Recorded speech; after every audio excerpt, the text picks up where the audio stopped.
আচ্ছা মেয়েরা আমরা শুরু করি। শুভ সকাল দশম শ্রেণীর আমার প্রিয় শিক্ষার্থী, আশা করি সবাই ভালো আছো। সংখ্যায় কম হচ্ছে, আসো ধীরে ধীরে অনেকেই যোগদান করবে। তার আগে একটু জেনে নেই, গত ক্লাসে আমার একটা জেলা শিক্ষা অফিসারের সঙ্গে একটা মিটিং ছিল একই সময়, যার ফলে আমার ক্লাসটা আমি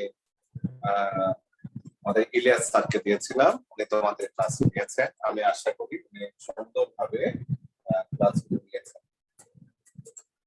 একটু আমাকে শেয়ার করো দেখি, বইগুলো শেয়ার করো যে তোমাদের কি গড় করানো হয়েছিল ওই দিনে না মধ্য করানো হয়েছিল।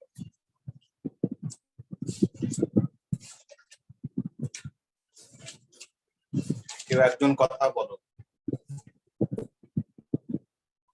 সবাই মিউট করে আছো, সবাই আচ্ছা রায়তা আনমিউট করো, তুমি একটা কথা বলো মাঝে মধ্যে। আনমিউট করো, আনমিউট করে আমার সঙ্গে কথা বলো। জি স্যার। রায়তা তুমি কত ক্লাসে ছিলে? ইলিয়াস স্যার যে ক্লাস নিয়েছিল তুমি সেখানে প্রেজেন্ট ছিলে ক্লাসে? জি স্যার ছিলাম। তাহলে রায়তা বলো দেখি ওই দিন স্যার কি পড়িয়েছেন?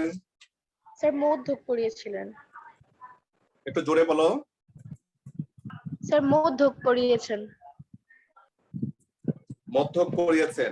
মধ্যকের কত নাম্বার করিয়েছেন? উদাহরণ 10 করিয়েছেন?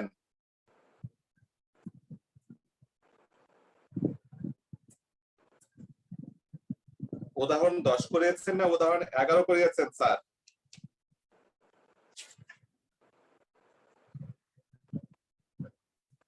রায়তা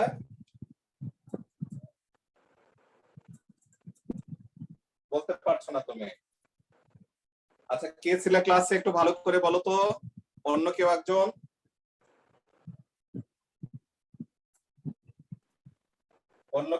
আনমিউট করো, আনমিউট করে আমার সঙ্গে কথা বলো। ইলিয়াস স্যার যে ক্লাস নিলেন আমার এই ক্লাসটা গত শনিবারে, এখানে কে প্রেজেন্ট ছিল একজন বলো তো? স্যার আমি ছিলাম। হ্যাঁ সুমাইয়া, সায়েন্সে 34 সুমাইয়া বলো। স্যার আমি মাত্র জয়েন করেছি, আপনি কি বলতে বলেছেন আমি জানি না। আমি বলতে বলেছি যে ইলিয়াস স্যার গত শনিবারে ক্লাস নিয়েছে, আমার একটা মিটিং ছিল আমি ক্লাস নিতে পারি নাই। তো ওখানে স্যার কি পড়িয়েছিলেন? উদাহরণ 10 পড়িয়েছিলেন, মধ্যক নির্ণয়। জি স্যার, কেন্দ্রীয় প্রবণতা, তারপর মধ্যক নির্ণয় এগুলো শিখিয়েছিলেন। স্যার পড়িয়েছিলেন, আমি জানি যে কেন্দ্রীয় প্রবণতা পরিমাপ মানে পরিমাপের তিনটা আছে, নিয়ামক আছে। একটা হলো নিয়ামক বললে ভুল হবে, তিন পদ্ধতিতে কেন্দ্রীয় প্রবণতা নির্ণয় করা যায়। একটা ছিল গড়, একটা মধ্যক, একটা প্রচুরক। সবগুলি মোটামুটি মাঝামাঝি মান থাকে। আমি আলোচনায় যাব না, আমি একবারে ক্লাসে যেতে চাই। একটু দেখো তো তুমি বইগুলো দেখো, পাঠ্য বইয়ের 10 নাম্বার এই অঙ্কটা স্যার করিয়েছেন কিনা তোমাদেরকে।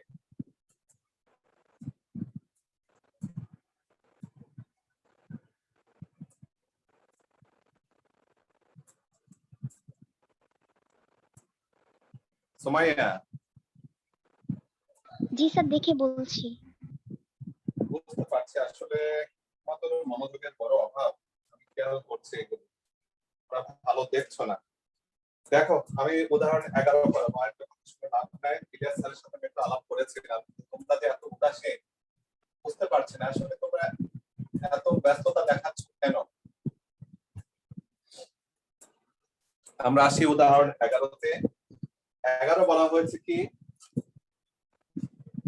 11 উদাহরণে আছে। আমি শুধু দেখো ইলিয়াস স্যার 11 করেছেন কিনা, একই অঙ্ক দুই স্যার আমরা করতে চাই। 11 নাম্বার করাইনি। 10 করাইছে। স্যার ইলিয়াস স্যার না উদাহরণ না, তিনি নিজে নিজে মানে কিছু ম্যাথের উদাহরণ তুলে ধরে করিয়েছেন। আচ্ছা ঠিক আছে, আমি তাহলে অন্য জায়গায় যাচ্ছি। একটু দেখো তো উদাহরণ 8, এই অঙ্কটা ওই দিন করানো হয়েছে কিনা? খুব দরকারি অঙ্ক, মানে এই নিয়মটা খুব দরকারি। কোন দ্রব্যের উৎপাদনে বিভিন্ন পর্যায়ে যে খরচ সমূহ শত টাকায় হয় তা নিচের সারণীতে দেখানো হয়েছে। সংক্ষিপ্ত পদ্ধতিতে এই অঙ্কটা হয়নি। আমি এখানে যাচ্ছি 10 নাম্বার, উদাহরণ 8-এ যাচ্ছেন।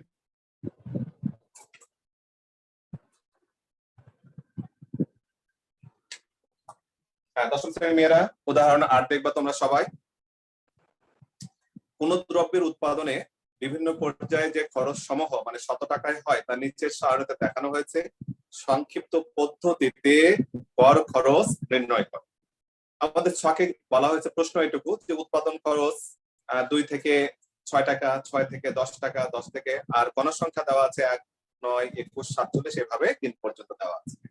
এখন আমাদের এখানে বলছে সংক্ষিপ্ত পদ্ধতিতে গড় নির্ণয় করো। গড় দুই ভাবে নির্ণয় করা যায়। আবার আমি বলি, ইলিয়াস স্যার বলেছিলেন যে কেন্দ্রীয় প্রবণতা 3 ভাবে মাপা যায়। 3টা প্রক্রিয়ায় কেন্দ্রীয় প্রবণতা নির্ণয় করা যায়। তার মধ্যে একটা হলো গড়, একটা মধ্যক, একটা প্রচুরক। তো গড় দুই ভাবে করা যায়, একটা হচ্ছে সরাসরি পদ্ধতি আর একটা সংক্ষিপ্ত পদ্ধতি। তো সরাসরি পদ্ধতি আছে উদাহরণ 7-এ, আমার মনে হয় এটা নিয়ে স্যার আলোচনা করেছেন। আজকে আমি উদাহরণ 8 করাবো, সহজ পদ্ধতিতে গড় নির্ণয় বা সংক্ষিপ্ত পদ্ধতির সাহায্যে গড় নির্ণয়।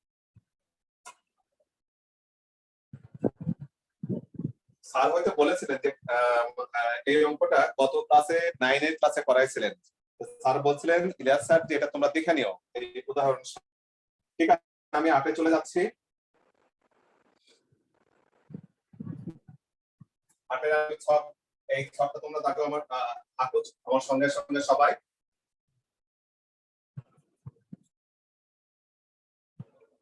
1, 2, 3, 4, 5, 6,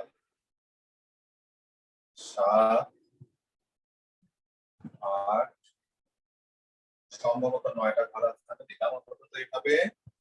এদিকে 1, 2, 3, 4, 5টা কলাম আছে। 5টা কলাম, কলামে বেশি লেখা কিছু নাই, সবই প্রায় 101। একটা, দুটা, তিনটা, চারটা, 5টা। আমি উদাহরণ 8 করাচ্ছি। শ্রেণী আমি সংক্ষিপ্ত ভাবে লিখবো, তোমরা পাঠ্য বই দেখতে কিভাবে লিখবো। শ্রেণী, আচ্ছা লিখলাম। শ্রেণী ব্যাপ্তি, শ্রেণী ব্যাপ্তি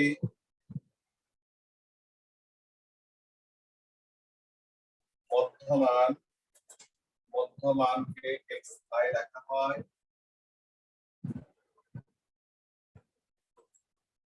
মধ্যমান xi গণসংখ্যা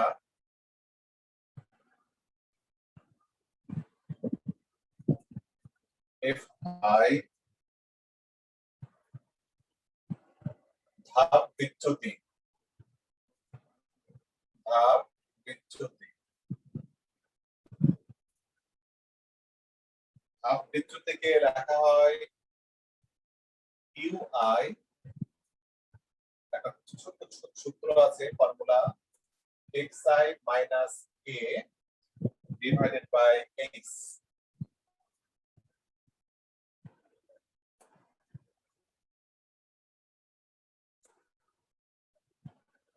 আর গণসংখ্যা ধাপ বিচ্যুতি, গণসংখ্যার ধাপ বিচ্যুতি fi ui। এইটা আমাদের ছক, সহজ পদ্ধতিতে গড় নির্ণয়ের ছক আমাদের এইটা। পাঠ্য বইতে যে জিনিসগুলো দেওয়া ছিল সেগুলো আমরা সরাসরি কি দেওয়া ছিল পাঠ্য বইতে আমাদের? শ্রেণী ব্যাপ্তি 2 থেকে 6, 2 থেকে 6, 6 থেকে 10, 10 থেকে 14, 14 থেকে 18, 18 থেকে 22, 22 থেকে 26, 26 থেকে 30, 30 থেকে 34। এখানে শেষে এসে বলেছে মোট আর বইতে কি দেওয়া আছে? গণসংখ্যা দেওয়া ছিল। গণসংখ্যা দেওয়া আছে কত? 1 9 21 47 52 36 19 3। টোটাল গণসংখ্যা যদি যোগ করা হয়, যোগ করলে এটা হয় হচ্ছে 180।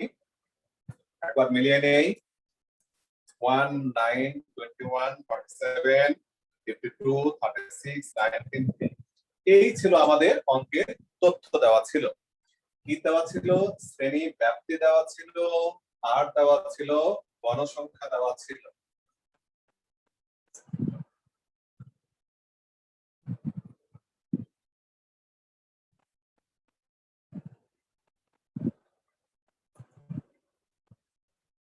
আচ্ছা, নাবিলা তুমি আনমিউট করে রাখো তো। নাবিলা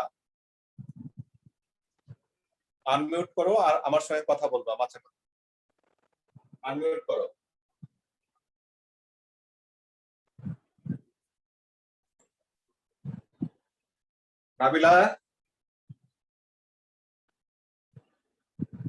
নাবিলার কথা তো শুনতে পায় না।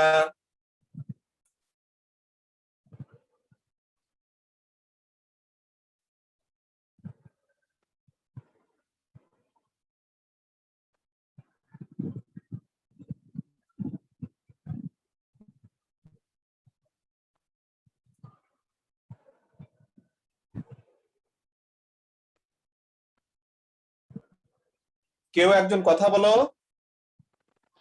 জি স্যার। স্যার ক্যাপ্টেনের নেটওয়ার্কের সমস্যার জন্য বারবার ডিসকানেক্টেড হয়ে যাচ্ছে। সুমাইয়া 34 কথা বলছো। সুমাইয়া আমাকে আমার কথা কি ক্লিয়ার?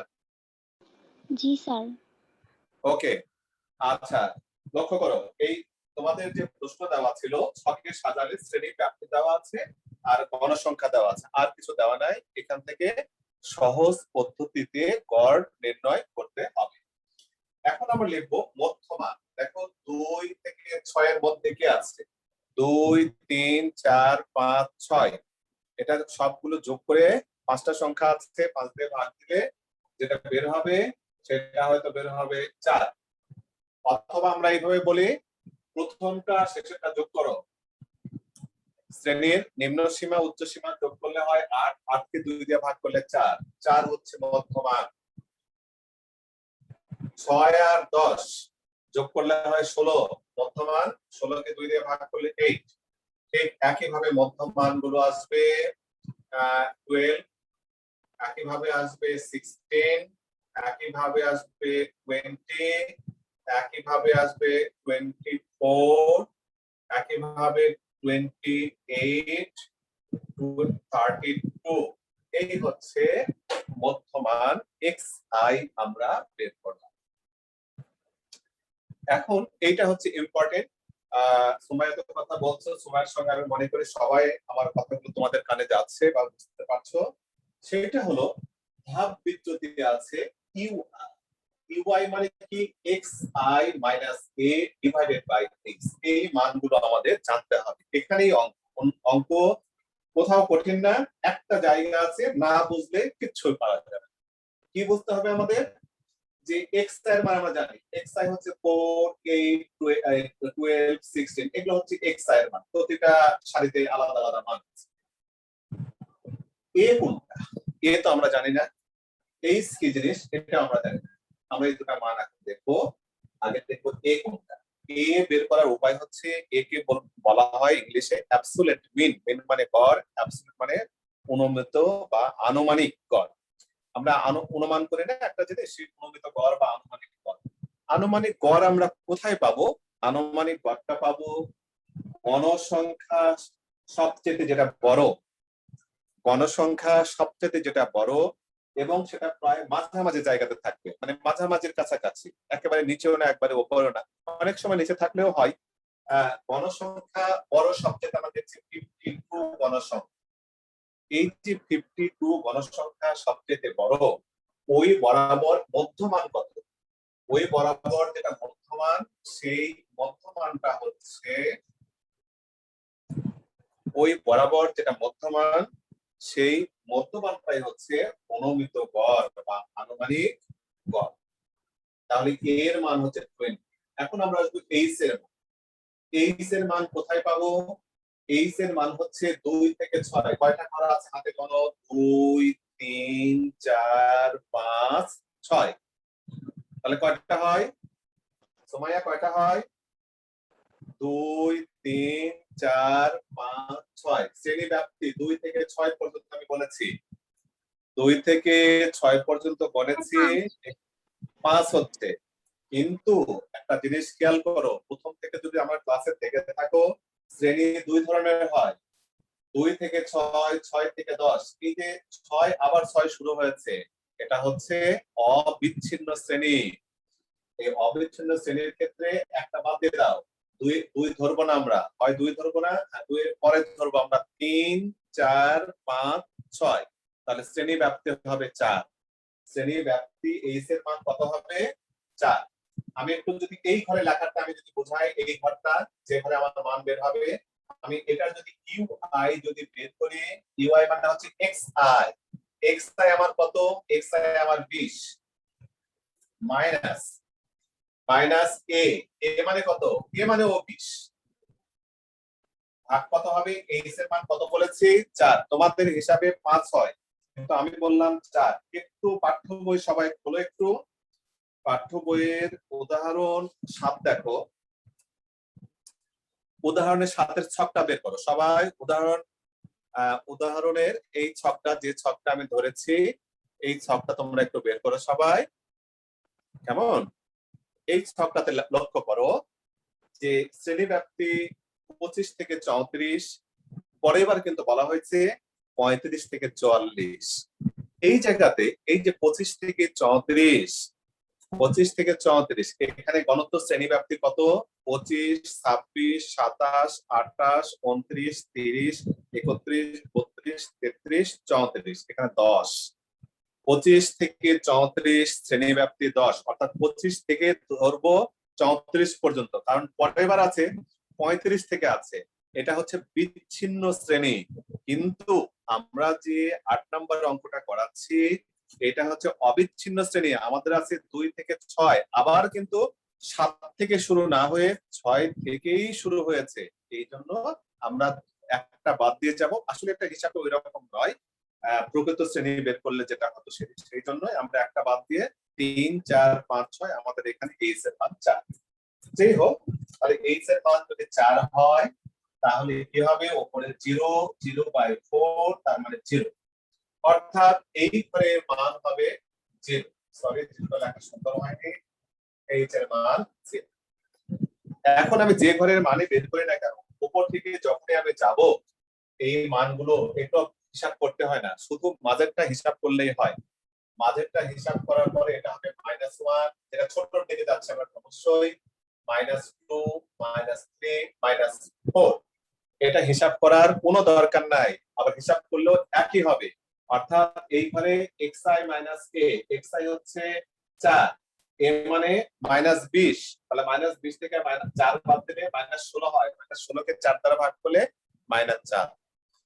ঠিক একই ভাবে নিচে এই জিরোর পরতে হবে 1, প্লাস গুলো 1 2 3 4। আমরা এইভাবে লিখতাম যে +1 +2 এগুলো লিখতে হয় না, যেহেতু মানে কোন সংখ্যার আগে প্লাস মাইনাস না দিলে প্লাসই বোঝায়। তাহলে 1 2 3 4 লাগবে না, আমাদের আর সংখ্যা নাই, এটা তো অন্য জিনিস, যোগফল দেখাচ্ছি। এখন হচ্ছে গণসংখ্যা ধাপ বিচ্যুতি, FI UI আমরা গুণ করে দেব। গুণ করলে এই যে গণসংখ্যা ধাপ বিচ্যুতি, গণসংখ্যা ছিল 1, ধাপ বিচ্যুতি ছিল -4, গুণ করলে -4 -27 -42 -47, গুণ করলে 0, 0 গুণ 0 36, গুণ করলে 38, গুণ করলে 9। এখন কি করতে হবে? ক্যালকুলেটরে যোগ করতে হবে। কিভাবে যোগ করব ক্যালকুলেটরে? যেহেতু প্লাসও আছে মাইনাসও আছে, আমরা কি দুইবার যোগ করব? না, একবার। এইভাবে লেখো 9 plus 38 plus 36 minus 47 minus 42 minus 27 minus 4 equal দাঁড়াবে ক্যালকুলেটরে মাইনাস 37। যোগ করলে দাঁড়ায় মাইনাস 37। আমি যতটুকু এই অঙ্কটা অত্যন্ত অত্যন্ত গুরুত্বপূর্ণ এই নিয়মটা, যদি কেউ না বুঝে থাকো আমাকে বলো যে স্যার এখানে বুঝতে পারিনি, আমি আবার বুঝে দেবো। একটা বিষয় অঙ্ক করাও যাবে না আজকে, কারণ অঙ্কগুলো একটু বড় আছে সাইজে, যেহেতু বোঝাতে হচ্ছে। কারো কোনো প্রশ্ন থাকলে আমাকে বলো স্যার এই জায়গাটায় আমি বুঝতে পারি না, বুঝে দিই। স্যার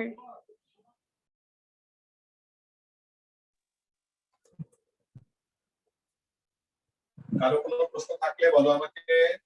স্যার হ্যাঁ সুমাইয়া, স্যার আপনি এইচ এর মানটা যেভাবে বের করেছেন ওইটা আরেকবার বলবেন সংক্ষেপে। কোন জায়গাটা বলবো বলো? ওই যে ইউআই যেটা, সেটার মান বলবো? না স্যার, এইচ যেভাবে বের করেছেন। এইচ যেভাবে বের করেছি? জি স্যার। আচ্ছা এইচটা বলেছি বাবা, এইচটা হচ্ছে যেমন দেখো, এইচ কত হয়? 2 3 4 5 6, 1 2 3 4 5টা হয়, তাই না? হিসাবে তোমাদের হিসাবে 5টা হয়, কিন্তু পরের বার আবার তো ধরা হয়েছে 6 7 8 9 10। আমরা এই যে 6 দুইবার চলে আসলো না, দেখো তো একই জিনিস দুইবার চলে আসছে না? 6 6 দুইবার চলে আসছে না? এই জন্য জি একটা স্যার। বাদ দিতে হবে, এই জন্যই একটা করে বাদ দিয়ে যেতে হবে। তাহলে 2 3 4 5 কয়টা সংখ্যা? 4টা সংখ্যা। চারটা। এই 4টা সংখ্যার জন্য আমাদের হচ্ছে এইচ এর মান 4। আমি আগেই বলেছি উদাহরণ 7-এ কিন্তু, উদাহরণ 7 দেখো, উদাহরণ 7-এ কিন্তু এইচ এর মান, উদাহরণ 7-এর কথা বলছি, উদাহরণ 7-এ এইচ এর মান 10। কেন 10? ওখানে 25 থেকে 34 পর্যন্ত আছে। একে 25 থেকে হাতে গুনতে হবে, যে 25 26 27 28 29 30 31 32 33 34। উদাহরণ 7-এ ওটা ছিল বিচ্ছিন্ন শ্রেণী। কেমন করেছিল? 25 থেকে 34, তারপরে ছিল হচ্ছে 34 না লিখে পরে 35 থেকে শুরু হয়েছে, 35 থেকে 44। এই জন্য ওই জায়গাতে সবগুলোই গুনতে হবে, আর এই জায়গাতে একটা বাদ দিয়ে গুনতে হবে। আমি কি বোঝাতে পেরেছি? জি স্যার। সুমাইয়া, জি সুমাইয়া, স্যার। আরেকটা জায়গায় সমস্যা আছে। হ্যাঁ বলো মানে বলো আরেক বলো। স্যার ওই যে এ এর মানটা আপনি 20 ধরেছেন না, ওইটা কেন ধরেছেন ওইটা আরেকবার কেন বুঝিয়ে ধরেছে? বলবেন? রাইট, এর মান আমি যে মানে অনুমতি কর বা আনুমানিক কর, এর মান 20 আমি ধরেছি। কিভাবে পেয়েছি, তাই না? শ্রেণীর মধ্যমান তো বুঝছো, তাই না? প্রত্যেকটা শ্রেণীর মধ্যে আছে, যেমন 22 23 24 25 26, মাঝখানে আছে 24, অথবা 22 আর 26 যোগ করলেও কি হবে? যোগ করে 2 দিয়ে ভাগ করলেও 24 আসবে, ঠিক না? এটা ঠিক জি আছে। স্যার। তাহলে এটা কেমন করে পেলাম? এই যে এ মানে যে 20 ধরেছি, কেমন করে? নিয়ম হলো এফআই দেখো, এফআই 1 9 21 47 52 36 19 and 3। এর মধ্যে সবচেয়ে বড় কোনটা সুমাইয়া? সবচেয়ে বড় কোনটা? স্যার 52। 52। তাহলে গণসংখ্যা যেটা সবচাইতে বড়, ওই বরাবর মধ্যমান কত? 20। জি স্যার। ওই বরাবর মধ্যমান কত? 20। 20। তাহলে এই যে অঙ্কটা আমরা করছি, আমরা অঙ্ক করার আগে আমরা বলে দিচ্ছি যে আনুমানিক গড় এই অঙ্কের হতে পারে 20। এবার বুঝেছো সুমাইয়া? জি স্যার, থ্যাংক ইউ। যে ঘরে গণসংখ্যা সবচাইতে বেশি, তারই ওই ঘরের মধ্যমান যেটা হবে সেটাই হচ্ছে আনুমানিক গড়। আমরা পরীক্ষা দেই না, পরীক্ষা দিয়ে এখন জিজ্ঞাসা করলাম, আচ্ছা সুমাইয়া তুমি কত পেতে পারো? সুমাইয়ার বান্ধবীরা বলছে, সুমাইয়া বললো যে আমি 60 পাবো। নাবিলা বললো আমি ভাই একটু ভালো হয়েছে, তোর থেকে হয়তো একটু বেশি পাবো, 65 পেতে পারি। আর একজন বলছে যে না আমার মনে হয় যে সুমাইয়া পাইছে 60, আমি হয়তো নাও পাইতে পারি, মো হয়তো বলছে আমি 2 মার্কস কম পাবো। এইভাবে 3 জনের নম্বর, তাহলে তাহলে আমরা কেমন নম্বর পেতে পারি? ধরে হতে পারে আমরা 60 61 62 এরকম একটা গড়ে পেতে পারি। একটা অনুমান, আমাদের পরীক্ষা দেওয়ার পরে যে আমরা একটা অনুমান করি যে আমি এত পেতে পারি, সেই অনুমানটাই এটা। যে অঙ্ক করার আগে আমরা বললাম যে এই যে অঙ্ক আমরা করতে যাচ্ছি সেই অঙ্কের একটা আনুমানিক গড় হতে পারে 20। অঙ্কটা ভালো করে বুঝবা, এটা এই ধরনের পরীক্ষায় আসলে এই ধরনের অঙ্কই আসে। আচ্ছা, এখন আমরা আসি, এই কাজ আমাদের শেষ। আমি তোমাদেরকে শেখাইছি ইউআই কিভাবে বের করতে হয়। ইউআই মানে xi minus a by h শিখাইছি। আমি এখানে লিখেছিলাম, আমি আবার যাচ্ছি যে এখানে শূন্য মান কেন হলো, যে এই যে xi মানে আমার 20, এই যে এটার কথা বলছি, xi 20 মাইনাস a মানেও 20, অনুমিত গড় 20 ভাগ কত, এই যে h এর মান বের করেছিলাম বলেছি 4, তাহলে 0 ডিভাইডেড বাই 4, তার মানে 0, এই জন্য এই ঘর 0। এই ঘর যখন 0 হবে, উপর দিকে কিন্তু ক্রমশই ছোট, অর্থাৎ 14, 13, 10, 6, 2, ছোটর দিকে -1, -2, -3, -4, আর বড়র দিকে নিচের দিকে যখন আমরা নামবো তখন 1, 2, 3 যত সংখ্যা থাকবে 4, 5, 6 আমরা সবই লিখতে পারবো। যদি তুমি হিসাব করে রাখো সুমাইয়া, দেখো প্রথমটা যদি দেখো, যে প্রথমটাতে যে -4 আসছে, কিভাবে আসছে হিসাব করলে ওটাই আসবে। -4 কেন আসছে, xi মাইনাস a, xi মানে কত 4, xi মানে 4 মাইনাস a মানে আমরা ধরেছি হচ্ছে অনুমিত গড় 20 ধরেছি, ভাগ কত 4, আসলে কত এখানে -16 বিয়োগ করলে নিচে 4, 4 দিয়ে 16 কে ভাগ করলে -4। দেখো এই যে প্রথম ঘরে ইউআই এর মান -4 আসছে। এটা এই পরিসংখ্যানের অঙ্কে সবকিছু হিসাব করতে হয় না, এইরকম কাজ করার পরে অনুমিত গড় যে ঘরে হয় ওই ঘর 0 হয়, অটোমেটিক ওই হিসাবের মধ্যে চলে আসে।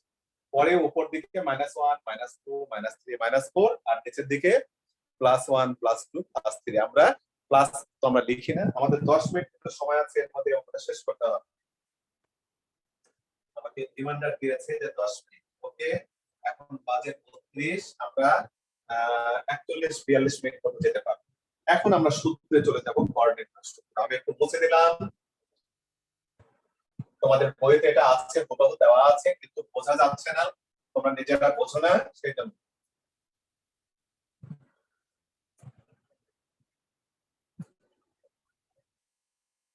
নির্ণয় গাণিতিক গড়।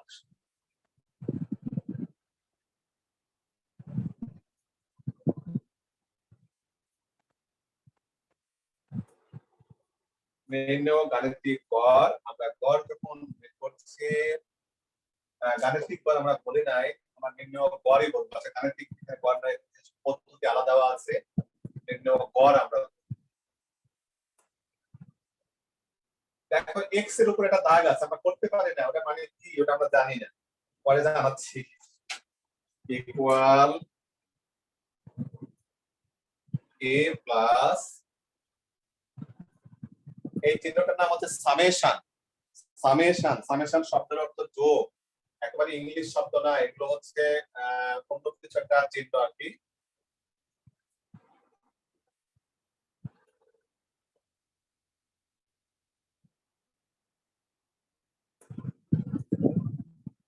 আচ্ছা, পাঠ্য বইতে যেটা ছিল সূত্র, আমি সূত্রটা লিখেছি। সূত্রটা আমরা কিভাবে পড়ব, আমরা সূত্র পড়ব bar X equal a plus summation F I U I divided by n into H. আমরা এটা করার সময় এক্স এর উপর একটা টান আছে, একে বলবো বার এক্স। বার এক্স বাংলায় বলবো গড় এক্স, ওটা এক মানে গড়।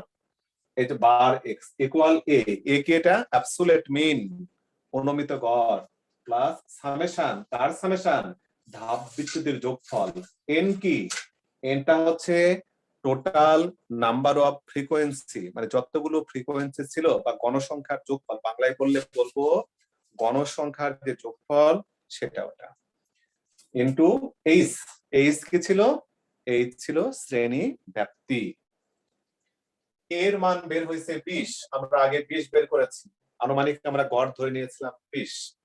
Summation F I U I যোগ করে হয়েছিল -37। এন, এন মানে যতগুলো গণসংখ্যা ছিল যোগফল, গণসংখ্যার যোগফল হচ্ছে 188 গুণ এইচ, এইচ এর মান আমাদের 4।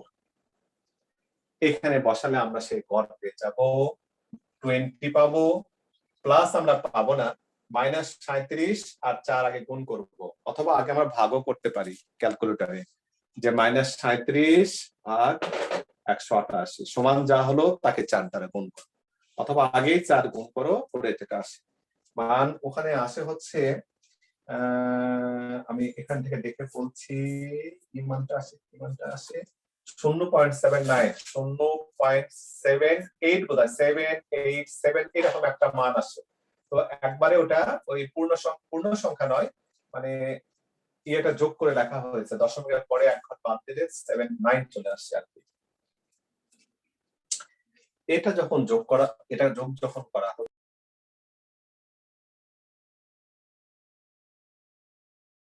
ও টাকা পাঠাইছে আসছে কিনা, ওই মোবাইলটা চেক করো। ওই মোবাইলে টাকা আসবে। ওটা 20 মাইনাস এত বিয়োগ করলে কত দাঁড়ায় আমাদের 19.21, 19.20। ওই বিকাশ নাম্বারটা চেক করো, মেসেজ দেখলেই হবে। আচ্ছা, আমাদের দ্বারা 19.21। উৎপাদনে আনুমানিক গড় খরচ, যেহেতু আমাদের বলছে উৎপাদনে আনুমানিক গড় খরচ নির্ণয় করো। উৎপাদনে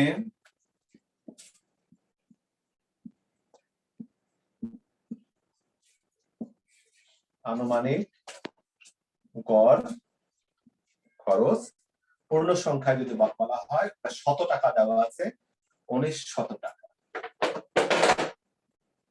আর আমাদের যে মানগুলো দেওয়া ছিল, 160 টাকায় হিসাব দেওয়া ছিল, যে কোন দ্রব্যের উৎপাদনে বিভিন্ন পর্যায়ে যে খরচ সমূহ, যে খরচ হয়, মানে 100 টাকায় যা হয় সেটা নিচে দেখাইছে, কেমন? আচ্ছা, তাহলে আমাদের খরচ হচ্ছে কি, যে উৎপাদনে আনুমানিক গড় খরচ হচ্ছে 1900 টাকা।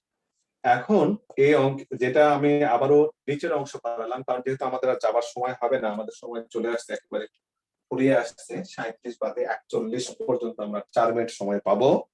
তো এর মধ্যে দেখো, এখানে কোনো প্রশ্ন থাকলে বলো, এই সূত্র যদি না বুঝে থাকো বা সূত্রের সিম্বল গুলো যদি না বুঝে থাকো আমাকে বলো। ও তো আসছে, স্যার বুঝেছি। ও ফারুকের তাহলে ফোন দিতে হবে, ফারুকের নাম্বার বের করে একটা কল দাও তো। ওই যে নাম্বারটা কল আসছে অ্যাক্টিভ নাম্বার, ও বিকাশ করে না। কোনো প্রশ্ন মেয়েরা? No sir. সময় কোনো প্রশ্ন? No sir. হ্যাঁ বলো। স্যার কোনো প্রশ্ন নেই, বুঝেছি। বুঝতে পারিনি, জোরে বলো। স্যার বুঝেছি। বুঝেছো, ওকে। এরপরে একটা অঙ্ক আছে, না ওটা আর এখন দেখানো যাবে না, শর্ট টাইমে হবে না, ওটা না করলেও চলবে, একেবারে ইজি অঙ্ক। কিন্তু উদাহরণ 8 যে নিয়মে করালাম, এই পরিসংখ্যানে অঙ্ক, এই নিয়মের অঙ্ক প্রায় পরীক্ষায় থাকে, তোমরা সৃজনশীল প্রশ্নগুলো দেখবা বিভিন্ন সালের, এই ধরনের অঙ্ক করতে, যেটা আমি আজকে শিখাইলাম আর কি। আমি আশা করি এই জাতীয় অঙ্ক যদি করতে বলা হয় তোমরা পারবে। একটা কাজ করো তো, একটা হোমওয়ার্ক নাও তো। এই যে উদাহরণ 7 দেওয়া আছে, উদাহরণ 7 যে নিয়মে আছে ওই নিয়মে করবা না, এটা একটা বাড়ির কাজ আমি দিচ্ছি। উদাহরণ 7 যে নিয়মে আছে ওই নিয়মে না করে উদাহরণ 8 যে নিয়মে আছে এই নিয়মে অঙ্কটা করবে, এটা তোমাদের বাড়ির কাজ থাকবে। লিখে দিচ্ছি বাড়ির কাজ, হোমওয়ার্ক HW করে দিলাম আমরা, হোমওয়ার্ক নাম্বার 7। কিন্তু কি হবে, 8 এর নিয়ম। গড় আবারও বলেছি বিভিন্ন ভাবে গড় করা যায়। এখানে যদি সেটা শ্রেণীবদ্ধ থাকে, অর্থাৎ গণসংখ্যা নিবেশন সারণী আকারে যদি দেওয়া থাকে, তাহলে সেই ক্ষেত্রে সরাসরি গড় বের করা যায় এবং সহজ পদ্ধতির সাহায্যে গড় করা যায়। আমি যে গড়টা করেছি সহজ পদ্ধতির সাহায্যে করেছি। উদাহরণ 7 যেটা দেওয়া আছে ওটা সরাসরি পদ্ধতি দেওয়া আছে। আর আমি যে বাড়ির কাজ দিলাম এই যে সহজ পদ্ধতিতে 8 করিয়েছি, একই নিয়মে হোমওয়ার্ক থাকবে এই 7, এটা 8 এর নিয়মে তোমরা এটা করবে। বাস এইভাবে আমাদের মনে হয় আর হাতে আমাদের 1 মিনিট সময় আছে। তো কেমন লাগছে তোমাদের বলো তো? সবাই সচেতন হও।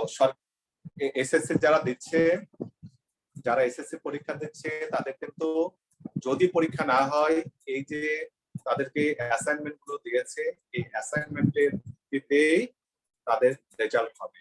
আর তোমাদেরও ব্যাপার বলা যাচ্ছে না, কারণ এই কোভিড যেটা বিশ্ব স্বাস্থ্য সংস্থা অনুমান করছে, যেটা কয়েক বছর থেকে যেতে পারে, তারা অনুমান করছে যে 5 বছরও যেতে পারে। প্রায় 1.5 বছর হতে চললো এই কোভিড সিচুয়েশন, আরো হয়তো আমাদের 3.5 বছর মোকাবেলা করতে হতে পারে। কেমন? সবাই ভালো থাকবা, সবাই নিরাপদে থাকবা, ঘরের বাইরে অহেতুক যাওয়ার দরকার নাই। পরিবারের যারা বড়, যারা বাইরে যায়, তারা যেন অবশ্যই স্বাস্থ্যবিধি মেনে যেন যাতায়াত করে। আর মেয়েরা তোমাদের স্থগিত আছে আপাতত, তোমাদের কি বলে তোমাদের অ্যাসাইনমেন্ট, এটাও হয়তো শুরু হবে 11 তারিখের পর থেকে, হয়তো শুরু হয়ে যাবে, তখন আমরা অ্যাসাইনমেন্ট আমরা চাই। তো ঠিক আছে, সবাই ভালো থেকো, সবাই সুস্থ থাকো, সবাইকে অনেক অনেক ধন্যবাদ। আসসালামু আলাইকুম স্যার।